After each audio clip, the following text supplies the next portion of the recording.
నమస్తే, welcome to our channel. నేను సౌజన్య. విశాఖ జిల్లా భీమిలి నియోజకవర్గం ఇప్పుడు ఏంటి అని అంటే అటు గంటా శ్రీనివాసరావు గారి మధ్య అలాగే బొత్స సత్యనారాయణ మధ్యన పోటీ జరుగుతోంది. కంగారు పడకండి, ఇక్కడ పోటీ చేసేది అవంతి శ్రీనివాస్ అయినా గట్టి పోటీ ఇచ్చేది మాత్రం బొత్స సత్యనారాయణ అన్నట్టుగా మనకి వార్తలు వినిపిస్తూ ఉన్నాయి. సో ఎందుకంటే వైసీపీని పార్టీని గెలిపించుకోవడానికి ఆయన విశ్వ ప్రయత్నాలు చేస్తున్నారు అని అంటున్నారు. ఏం జరిగింది, ఎందుకు అవంతి శ్రీనివాస్ని పక్కన పెట్టి బొత్స సత్యనారాయణ ఫ్రేమ్లోకి రావాల్సి వచ్చింది? ఈ అంశానికి సంబంధించి మనతో మాట్లాడడానికి, వారి విశ్లేషణని మనతో పంచుకోవడానికి ఈరోజు మనతో పాటు ఉన్నారు senior political analyst KVV Prasad గారు ఉన్నారు. వారితో మాట్లాడదాం. నమస్తే అండి. నమస్తే అమ్మా. అంటే అభ్యర్థిని పక్కన పెట్టేసి వైసీపీ పార్టీ డైరెక్ట్గా చీపురుపల్లిలో పోటీ చేసినటువంటి బొత్స సత్యనారాయణ ఆయన నియోజకవర్గాన్ని కూడా పక్కన పెట్టి భీమిలికి రావడం జరిగింది. ఎందుకు ఆయన నియోజకవర్గం పక్కన పెట్టేసి ఇక్కడ రావాల్సినంత అవసరం ఏమి వచ్చింది? ఆల్రెడీ ఝాన్సీ గారు ఇక్కడ ఉన్నారు కదా, పోటీ చేస్తున్నారు కదా ఎంపీగా. అంటే ఇక్కడ ఆయన ఏదో జగన్మోహన్ రెడ్డి మీద ప్రేమ, లేదా వైసీపీ మీద ప్రేమతో వచ్చి ఇక్కడ 3 రోజులు కష్టపడలేదమ్మా. యాక్చువల్గా ఆయనకు సంబంధించింది ఓన్లీ చీపురుపల్లి నియోజకవర్గం కదా. కానీ ఈ యొక్క ఏదైతే విశాఖ పార్లమెంటరీ ఒక స్థానం నుంచి బొత్స ఝాన్సీ గారు, అంటే బొత్స సత్యనారాయణ గారు సతీమణి పోటీ చేస్తున్నారు. సో ఆ పరిధిలోకి ఈ భీమిలి వస్తుంది. సో భీమిలిలో ఏమైందంటే ఈ అవంతి శ్రీనివాస్ యొక్క ఆగడాలు, దౌర్జన్యాలు, భూ కబ్జాలు, సో ఆ చిల్లర పనులతోటి విసిగెత్తిన ప్రజలు, కార్యకర్తలు, ఇటు మండల స్థాయి నాయకులు, గ్రామ స్థాయి నాయకులు కూడా ఒక గొర్రెదాటు విధంగా మొత్తం టీడీపీ వైపు మొగ్గు చూపడం మొదలుపెట్టారు. ఆల్మోస్ట్ ఇప్పటికే ఒక 9,000 నుంచి 10,000 మంది, కొంతమంది మండల స్థాయి, గ్రామ స్థాయి నాయకులతో, కార్యకర్తలతో 9,000 నుంచి 10,000 మంది వరకు చేరడం జరిగింది. ఇంకా కాస్త స్థాయి ఉన్న నాయకులు కూడా అసంతృప్తితో ఉండడం, వాళ్ళు కూడా అతని ఒంటెద్దు పోకలతో విసుగు చెంది, అవంతి శ్రీనివాస్ ఒంటెద్దు పోకలతో వాళ్ళు కూడా బహిరంగంగా పత్రికాముఖంగా కూడా వాళ్ళు ప్రకటనలు ఇవ్వడం జరిగింది. సో ఈ విధంగా ఇప్పుడు బొత్సాకి ఇది తలనొప్పిగా మారింది.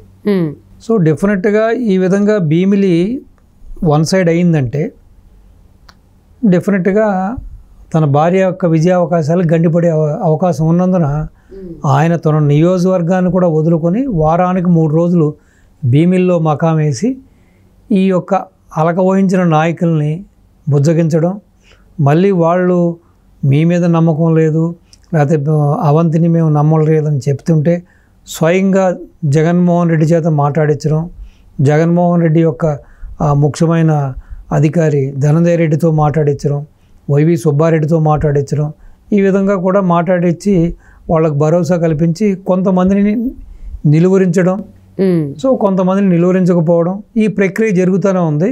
సో ప్రతిరోజు కూడా వలసలు అవుతే ఆగట్లేదు. ప్రతిరోజు కూడా ఒక 200 కుటుంబాలు, 100 కుటుంబాలు, సో కొంతమంది నాయకులు ఇప్పుడు టీడీపీ వైపు మొగ్గు చూపుతున్నారు, టీడీపీకి వెళ్ళిపోతున్నారు. సో ఇది పెద్ద తలనొప్పిగా మారింది అతనికి. ఎందుకంటే డెఫినెట్గా భీమిలిలో టీడీపీకి మొత్తం ఓటంతా పోలరైజేషన్ అవుతే డెఫినెట్గా రేపొద్దున నష్టపోయేది బొత్స ఝాన్సీ గారు, ఆయన సతీమణి. సో ఎంపీ సీటుకి ఆవిడ లూజ్ అవుతారు. సో ఆ ఏకైక కారణంతో ఇప్పుడు ఆయన నియోజకవర్గాన్ని కూడా వదులుకొని సో ఇక్కడ మకాం వేసి ఆయన చేస్తున్న ప్రయాస ఎంతవరకు ఫలిస్తుందో చూద్దాం. అంటే బొత్స సత్యనారాయణ గారు ఆయనగా గెలిచేదానికంటే ఆయన భార్య ఝాన్సీ గెలిచేదే ఎక్కువ అనుకుంటున్నారా, ప్రిఫరెన్స్ అనుకుంటున్నారా? అంతే కదా, మరి ఎంపీ సీట్ కదా. సో కాబట్టి ఆయనకి ఏంటంటే కాన్ఫిడెన్స్, ఆ బ్రదర్స్ వాళ్ళందరూ ఉన్నారు అక్కడ, చీపురుపల్లి అంతా వాళ్ళు మేనేజ్ చేస్తారు. సో వాళ్ళంతా వాళ్ళంతా ఉన్నారు కాబట్టి సో ఆయన మేజర్గా ఇక్కడ చేస్తున్నారు. బట్ ప్రజల్లో ఉన్న వ్యతిరేకత ప్లస్ అవంతి శ్రీనివాస్ మీద ఈవెన్ సొంత పార్టీ వాళ్ళకున్న ఆ వ్యతిరేకత, సో కారణంగా బహుశా అది కష్టమే. సో చూద్దాం ఎంతవరకు సఫలీకృతం అవుతారన్నది మనం చూడాలి.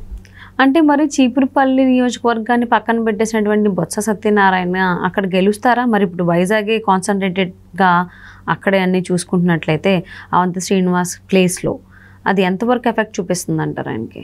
ఈ ఎఫెక్ట్ అంటే ఒక విధంగా చూడాలంటే అమ్మా, ఇప్పుడు రాష్ట్రం మొత్తం మీద వైసీపీకి వ్యతిరేక పవనాలు అయితే బలంగానే వేస్తున్నాయి. ఈవెన్ మీరు చెప్పినట్టుగా ఇటు విశాఖ కానీ విజయనగరం కానీ శ్రీకాకుళంలో కూడా ఆ పార్టీకి ఏమి అంత అనుకూలంగా ఏమీ లేదు, వాతావరణం అనుకూలంగా లేదు. సో కాబట్టి బొత్స కూడా నిన్న మొన్నటి వరకు ఏదో ఒక అడ్వాంటేజ్లో ఉన్నా కానీ రోజు రోజు కూడా అక్కడ కూడా బొత్స యొక్క ఆధిపత్యం పర్సంటేజ్ ఆఫ్ ఓటు కూడా తగ్గుతూనే వస్తుంది. ఇంకా ఎగ్జాక్ట్లీ చూడాలంటే ఇవాళ 3వ తారీఖు కాబట్టి ఇంకో 10 రోజులు ఎలక్షన్ రోజుకి, మరి ఈ 10 రోజుల్లో కూడా ఏమైనా మార్పులు జరిగితే అతను కూడా మైనస్లోకి వెళ్తే ఓడిపోయే ఛాన్స్ ఉంది. బొత్స కూడా టఫ్ టైమే, బొత్స కూడా ఏమీ అంత ఈజీగా లేదు. రోజు రోజుకి కూడా అతను కూడా వ్యతిరేకత అక్కడ బాగానే ఉంది. ప్లస్ ఓటు పోలరైజేషన్లో పర్సంటేజ్ అవుతే డ్రాప్ అవుతూనే ఉంది అతను కూడా. అంటే ఇక్కడ ఆల్మోస్ట్ చూసుకున్నట్లయితే 9 నుంచి 10,000 మంది, ఎంతోమంది వైకాపా శ్రేణులు అందరూ, అంటే అలా మండలం కావచ్చు, నియోజకవర్గం కావచ్చు, గ్రామీణ కావచ్చు, దానికి సంబంధించిన నాయకులు అందరూ కూడా టీడీపీలో చేరిపోవడం జరిగింది. సో ఈ ఎఫెక్ట్ ఖచ్చితంగా ఉంటుంది కాబట్టి ఆయన అది ఆపడానికి ఆయన సర్వశక్తులు ఒడ్డుతున్నారు.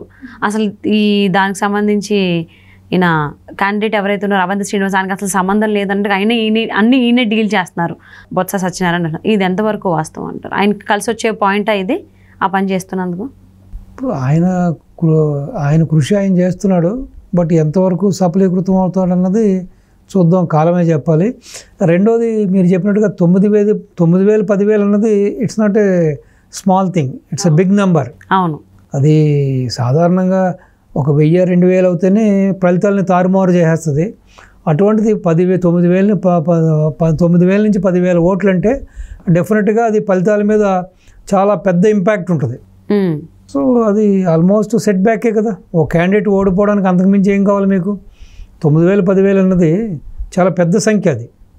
సో దాని గురించే ఆయన ఏదో చేస్తున్నాడు, భగీరథ యత్నం చేస్తున్నాడు. ఎంతవరకు సఫలీకృతులతో చూద్దాం.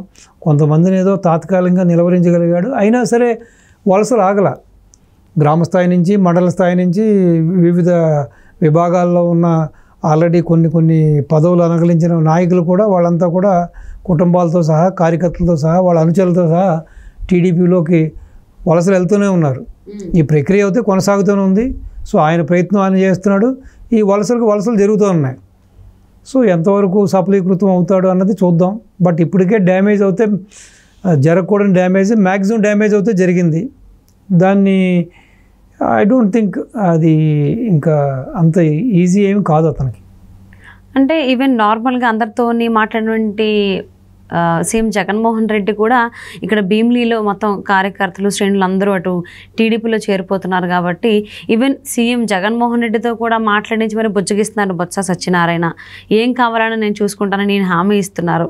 అసలు అవంతి శ్రీనివాస్తో సంబంధం లేకుండా చాలా హామీలు ఇవ్వడం జరుగుతుంది. మరి ఇది ఆయన ఎంతవరకు గెలుచుకుంటారు ఈ విశాఖ ఎంపీ స్థానాన్ని వాళ్ళ భార్యకు సంబంధించి? ఎందుకంటే ఆయన స్థానాన్ని కూడా చీపురుపల్లి స్థానాన్ని పక్కన పెట్టి ఇక్కడికి వచ్చేస్తున్నారు కాబట్టి చూద్దామండి ఎలాంటి రిజల్ట్స్ వస్తాయి ఏంటి అనేది. Thank you so much Prasad గారు. నమస్తే. నమస్తే.